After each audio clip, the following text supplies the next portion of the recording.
All right. Here we are back again with another Shoe Snob unboxing video series, One Take Wonders. I feel like a talk show host. Sorry, I'm tired. I'm going to try to keep myself not tired by making jokes.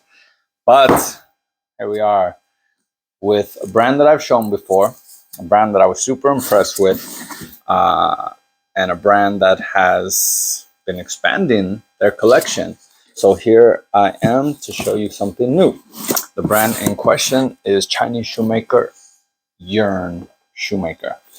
A while back I showed you some not austerity brogues, some lazy man brogues made by them with their own kind of museum style patina. Very impressive making.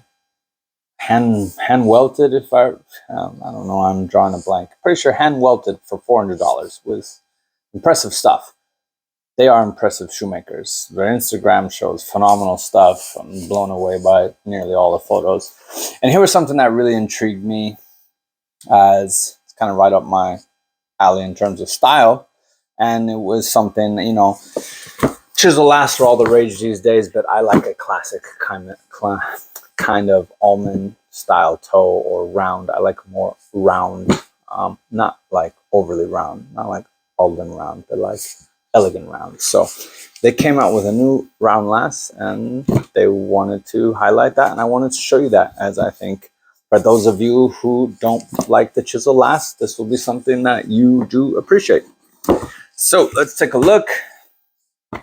The packaging is, we discussed this the first shoe. It's nice. They use these lovely tweed-like cloths. It's pretty basic, but, again, when you're getting $400 hand-woven shoes, you can't really be expecting the rest.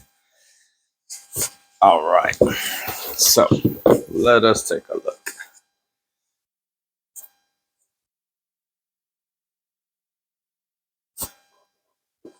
All right. So this last spring, summer, they had a nice new collection of suede kind of summery models, and what I do believe is the Janus calf by Charles Stead out of the UK. Wonderful stuff, very soft and supple suede. It really intrigued me, as I love a light suede with a natural sole combo. I think it's so easily worn and easy to pair with most summer fabrics and attire, or jeans, which is what I am, a jean guy. And so, yeah, I was really intrigued by this, and they wanted to highlight it and show off the new round last, which I actually really like. I'm not sure, for those of you who saw the first video, I'm not sure how much you remember. Of course, if we get into the quality of these shoes, they are phenomenal. They are hand lasted, as you can see. Hand welted, as you can see from the insole. Something I didn't notice on the first pair, but I'm noticing here, and it might not be easy to see in this video, but when we do the up close detail series, is the cool gimping that they do on the sock liner, as well as the stitch that kind of follows the border of the sock liner. Small little details that I think are pretty nice, that separate, one shoemaker from the rest. They also have what appears to be a very thin profile, almost like a Blake thinness, but hand welted. I do like how they're different. So in the first shoes, they had all black features, if I recall. It was like a black lining, black sole. It was all very dark. And so in this lighter shoe, they have the light lining, they have a light sole. These are little details that, in my opinion, kind of matter, that you're not just doing the same thing all the time. Every type of shoe has its own features to it. So lovely shoes. Making is phenomenal. I like the new round last. I will say that I did kind of experience the same fit style, which again I find a little bit strange. There's a little bit of, it's like some moisture spilled on the toe here. Again, $400 hand welted shoes. I wouldn't expect for them to always be G&G level finishing. There is some staining on the toes, and I do believe that is from water, moisture coming up during production. Neither here nor there. Suede this light, you're gonna dirty and muck up in a matter of minutes anyway. But yeah, let me get back to the fit issues. Now they're not issues. They kind of fit my foot pretty well, but I don't have the average foot, so it might be fit issues for other people who don't have a foot like mine. Mainly, it's a very low instep, which was the same on the Lazy Man. Now on the Lazy Man, I assumed it was to keep the foot in, as there's no laces, there's no straps, there's nothing besides leather and some gussets. So I assumed, oh, well, the instep's low because they need for that foot not to pop out. To have a high instep, your heel is going to pop out. But on a double monk has straps that are adjustable. Usually double monks are very generous fitting patterns, but these are very snug on the instep. Good for me, maybe not good for you.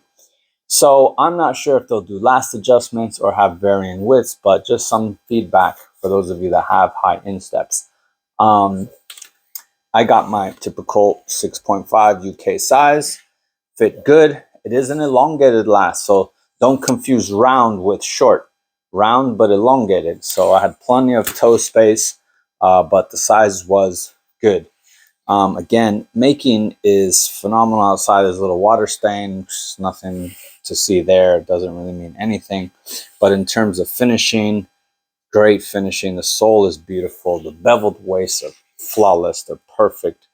You don't even see where the bevel almost ends and the straight finish begins. That's how good it is. It is truly seamless work here. I really like the pattern of this double monk.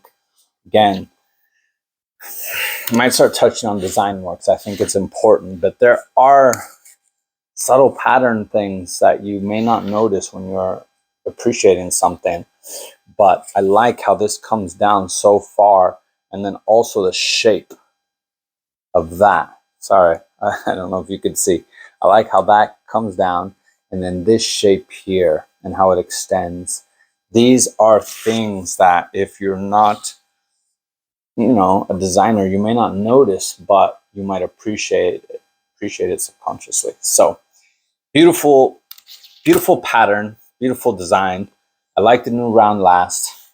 Some good nails on the toe for protection. Flawless finishing. Inside a little water stain from production. It's very hard to keep a shoe this light clean during production. When you see white suede shoes, if they come flawless, you tip your hat to that maker, because that is an impressive feat. The shoemaking production line is a dirty one. It's a lot of chemicals, a lot of dirty hands, a lot of things flying around. So again, Yearn's new last, very beautiful in my opinion. I really like their new models. It's good to see them expanding their collection quickly. They do great stuff, and they do it at insane prices. $400 for hand welted. Get out of here. It's crazy, but it's good. So yeah, check them out. They do great stuff. They're based out of China. I know they have like a kind of subdivision in London, in case you want to order from London. It's not called Yearn, but I'm pretty sure they're like an exclusive type stockist that works very closely with the brand. They're called Arterton of London. So very nice people. Check them out. Hopefully you like the new last. And yeah, great pair of monks. If you, like me, like light suedes with natural soles, I think it's a beautiful shoe to wear kind of more dressed casually, kind of like the way I'm dressed today.